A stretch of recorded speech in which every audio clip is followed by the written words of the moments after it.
Jenny Menna is one of the people who work tirelessly to keep all of us safe and to keep our cyber infrastructure safe. She's the Director of Stakeholder Engagement and Cyber Infrastructure Resilience at the Department of Homeland Security. And prior to this assignment, she directed the Critical Infrastructure Cyber Protection and Awareness Branch of the United States Computer Emergency Readiness Team. And I have to tell you that CERT, as that's known, has been instrumental in providing a tremendous amount of great information for everybody who's concerned with computer security. Jenny, come on up and say a few words. And as I mentioned, the Department of Homeland Security is our partner and really helped make this happen in the United States. Great. Well, thank you. I guess I'm close enough to the microphones? Let me know. I was in a meeting yesterday and the speaker literally blasted us through the back wall. So if it's too loud or too soft, just let me know. Good morning. Thank you so much for having me here. I want to thank ConnectSafely for hosting this great event, and also NCTA. What an amazing facility. Really cool coming in here. But I'm really particularly just happy to be here with you to talk about Safer Internet Day. And I'm happy to be here because it's such an important thing for us to talk about, for us to have this conversation. Being safe online gets more and more important because we're online more and more to do more things every year. So it's 2014 and 2015, 2016, we're going to be even doing more things online.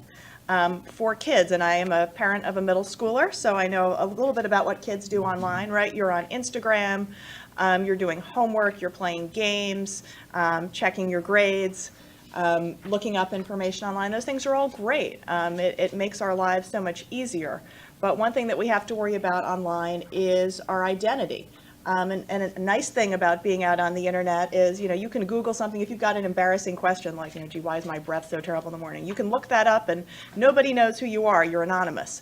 At the same time, that ability to be anonymous or even to pretend that you're somebody else on the internet can actually be kind of dangerous, whether you're chatting with somebody who you think might really be a cute boy or girl your age, but is really like a creepy old man someplace else. Or whether you get an email from somebody that claims that you might have won this great competition or a sweepstakes, and if you just click here, you can get something really amazing for free, and it's really a criminal trying to get your information so that they can turn around and pretend to be you and steal your identity. We really need to be careful about who we are and also who everyone else is online. That's a really important part of internet safety. So you all, as kids, use the internet for a lot of both fun and important things. Your parents do as well, right? Your parents are using the internet to shop. And some of you may have heard about what happened to places like Target and Neiman Marcus over the holiday season with credit card information being stolen. We use it to actually do online banking. We use it for healthcare. My health insurance just uploaded all of my medical records into the internet. I typed in the new information for 2014. Was a little disturbed to see all of that pop up there. So more and more about our personal lives as adults too is out there on the internet. We need to be careful about what we put out there and how we keep that secure. Even grandparents are on the internet, right? I mean, how many of you have grandparents that are now on the Facebook just going crazy, posting all sorts of weird and sometimes kind of embarrassing comments, maybe not using everything entirely correctly. It cracks me up to see the grandma posts. But then even more importantly, think about how we as a society rely on the internet for everything that we do. Our power relies on the internet, our water, transportation, the metro, the airlines, and how we operate as a government, a federal government and state and local government. And that's why this is a Homeland Security issue, right? Some of you may be wondering, what on earth is DHS doing here? Isn't the Department of Homeland Security the people that make me take off my shoes at the airport? But DHS also has an important mission in cybersecurity. That's securing the internet, to put it very simply. And what is our mission in that area? We have responsibility for working with federal government agencies to secure their networks, places like State Department, Department of Energy, Department of Health and Human Services, making sure their networks are secure, but also helping state and local governments that hold so much of our personal information and run so many important programs, and then the private sector to help them secure their networks, and when something does go wrong, helping with response and recovery. So we have a pretty big mission there. One important program that I run in my division is our Cyber Education and Awareness Branch. And that's really what brings me here today. On the awareness piece, we're interested in getting everyone aware of how to be safer in cyberspace, to be aware of why cybersecurity and cyber safety is so important, whether it's for kids, for adults.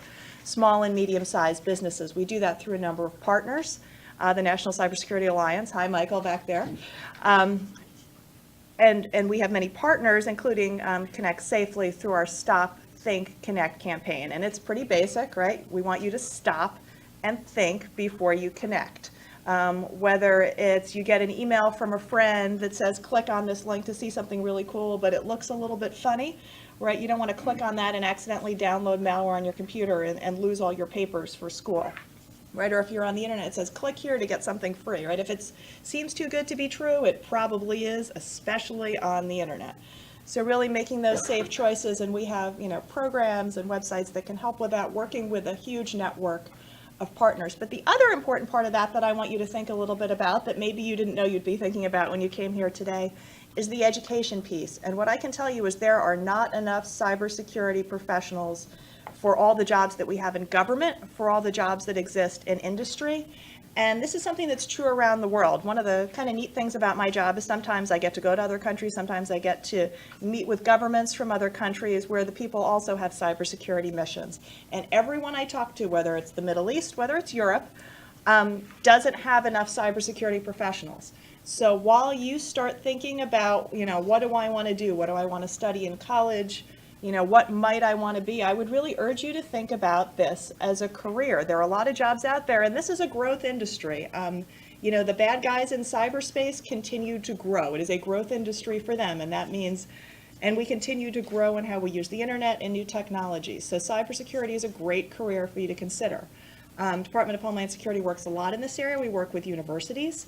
We have the Scholarship for Service program that we do with the National Science Foundation, where students get scholarships to study cybersecurity, and then they work in government when they graduate. So that's a great program. We have Centers of Academic Excellence and Information Assurance Education, which really have focused programs in cybersecurity. We also have a new program where we're going to be doing summer camps for high school teachers.